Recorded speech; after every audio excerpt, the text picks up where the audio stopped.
യഹോശാഫാത്ത് ഇങ്ങനെ പോയി ബന്ധുത കൂടിയത് ആഹാബുമായിട്ട് ഇസ്രായേലിലെ, അങ്ങനല്ലേ വായിച്ചേ? അവൻ ആഹാബിനോട് സംബന്ധം കൂടിയെന്ന് പറഞ്ഞാൽ യഹോശാഫാത്തിന്റെ മോൻ യഹോരാമിനെ കൊണ്ട് ആഹാബിന്റെ മോൾ അദല്യായെ കെട്ടിച്ചു. നല്ല കല്യാണമായിരുന്നു, ഭയങ്കര കല്യാണമാണ്.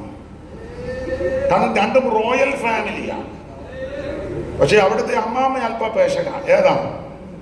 ഇസബേല്. അമ്മാമ്മയ്ക്ക് ചില ദോഷങ്ങൾ. അമ്മാമ്മ ഫേസ്ബുക്കിലും വാട്സപ്പിലും ഒക്കെ ഒത്തിരി എഴുതെഴുതും. അമ്മാമ്മയ്ക്ക് രാത്രി ഉറക്കമൊന്നുമില്ല, കുത്തിയിരുന്ന് ഇപ്പം എഴുതാനൊക്കെ കമ്പുണ്ടല്ലോ, അതിന് കമ്പം നല്ല എന്തോ എനിക്ക് മലയാളമേ അറിയുമുള്ളത് കൊണ്ടാണ്. മൊബൈലിൽ എഴുതുന്നൊരു നീണ്ട കമ്പില്ലേ, എന്തുവാ? അമ്മാമ്മ നല്ല എഴുത്തൊക്കെ എഴുതാൻ മിടുക്കിയ. രാത്രിയിൽ നിങ്ങൾ എഴുതുക. എഴുത്തിന്റെ ഉള്ളടക്കം എങ്ങനെയാ? ആ അരമനയുടെ സമീപത്ത് മുന്തിരിത്തോട്ടമുള്ളവനെ തട്ടാൻ പറഞ്ഞു.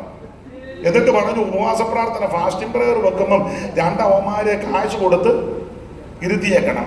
കാശ് കൊടുത്ത്, ഇപ്പൊ കാശ് കൊടുത്ത് കുണ്ടകളെയൊക്കെ ഇറക്കുന്ന കാലമാണ്. കൺവെൻഷന് എന്നാലും നമ്മുടെ ഇവനെ ഏതാ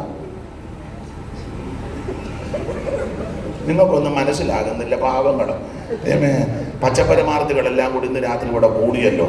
അതോർത്ത് ഞാൻ എൻ്റെ ദൈവത്തെ മഹത്വപ്പെടുത്തുക. അവർ രണ്ട് കുണ്ടകളെയാക്കി കാശ് കൊടുത്താ. ആരാധന അങ്ങോട്ട് മൂക്കുമ്പോൾ എഴുന്നേറ്റ് കള്ളസാക്ഷി പറഞ്ഞേക്കാൻ ഇവൻ രാജാവിനും ദൈവത്തിനും വിരോധമായി പറഞ്ഞു. കാരണം ലേവ്യ പ്രമാണം ദൈവത്തെ ദുഷിക്കുന്നവനെ കല്ലെറിഞ്ഞു കൊല്ലണമെന്ന അതിന്റെ ക്ലോസ് വെച്ച അമ്മാമ്മ നല്ല എടുത്തെഴുതി. ആ ഭാഗത്തേക്കൊന്നും പോകുന്നില്ല. ചുരുക്കി പറഞ്ഞാൽ ശുദ്രം, പരസംഗം, കള്ള ഉപവാസം അങ്ങനെയുള്ള കുടുംബവുമായിട്ടാ ചെന്ന് സംബന്ധം കൂടിയിട്ട് അവസാനം ഒന്നും പറയുന്നില്ല.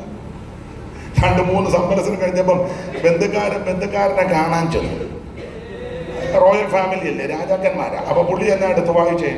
ചില സംവത്സരം കഴിഞ്ഞ ശേഷം അവൻ ശമര്യയിൽ ആഹാബിന്റെ അടുക്കൽ ചെന്നു. പിന്നെ ആഹാബും അവന് കൂടെ ഉണ്ടായിരുന്ന ജനത്തിനും വേണ്ടി വളരെ ആടുകളെയും കാളകളെയും അതാ ഞാൻ പറഞ്ഞ മട്ടൻ ഫ്രൈ ഉണ്ടായിരുന്നു. ഫ്രൈ ആണോ ജാംസ് ആണോ എന്ന് അറിയത്തില്ല, മട്ടൻ ഉണ്ടായിരുന്നു. ഈ ചെല്ലുന്നതനുസരിച്ചാ വല്ലതും തരുന്നത് ഇല്ലേ? ബന്ധുക്കാരുടെ വീട്ടിലൊക്കെ ചെല്ലുമ്പോൾ ചെല്ലുന്ന അനുസരിച്ച്, സ്റ്റാറ്റസ് അനുസരിച്ചാ. കാറെ ചെന്നാൽ മട്ടനും ഒക്കെ തരും, സൈക്കിളിൽ ചെന്നാൽ തോരനും 5 ദിവസം മുമ്പ് കാച്ചിയ മോരും പിന്നെ പച്ചടി കാണുമായിരിക്കുമല്ലോ. അതായിരിക്കോട്ടെ, ദൈവത്തിന് മച്ചാൻ പറയുന്ന പച്ചടി ഉണ്ടെന്ന്, അതുണ്ടെങ്കിൽ കുറച്ചുകൂടെ നല്ലത്. ഈ ചെല്ലുന്നതനുസരിച്ചാ വല്ലതും തരുന്നത്.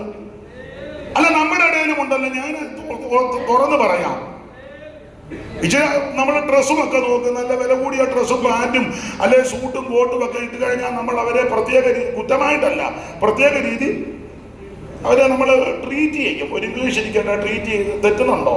ഇല്ല, ഇരിക്കട്ടെ. തിയോളജിക്കൽ സെമിനാരി അല്ലേ, ദൈവത്തിന് മഹത്വം. അതേസമയം ഒരു സഞ്ചിയൊക്കെ തൂക്കി ഒരു മുണ്ടുമൊക്കെ കൊടുത്ത് വലിയ ചന്തം ഒന്നുമില്ലെങ്കിൽ അതിന് വേറെ ട്രീറ്റ്മെന്റാണ്. ഇതൊക്കെ ഇതിനകത്ത് നടക്കുന്നതാ. ഞാൻ ആ ഭാഗത്തേക്ക് പോകുന്നില്ല. ബന്ധുക്കാരനും കൂടെ ചങ്ങാത്തം കൂടി മട്ടൻ ഫ്രൈ ഒക്കെ അടിച്ചു കഴിഞ്ഞപ്പോൾ ബന്ധുക്കാരൻ ചോദിച്ചൊരു ചോദ്യമുണ്ട്, വായിച്ചേ.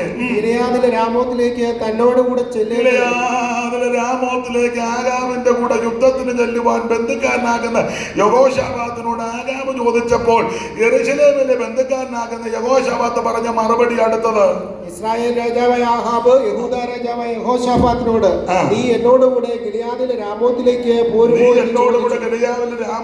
പോരുമോ എന്ന് ചോദിച്ചു. എന്ന് ചോദിച്ചു. അപ്പൊ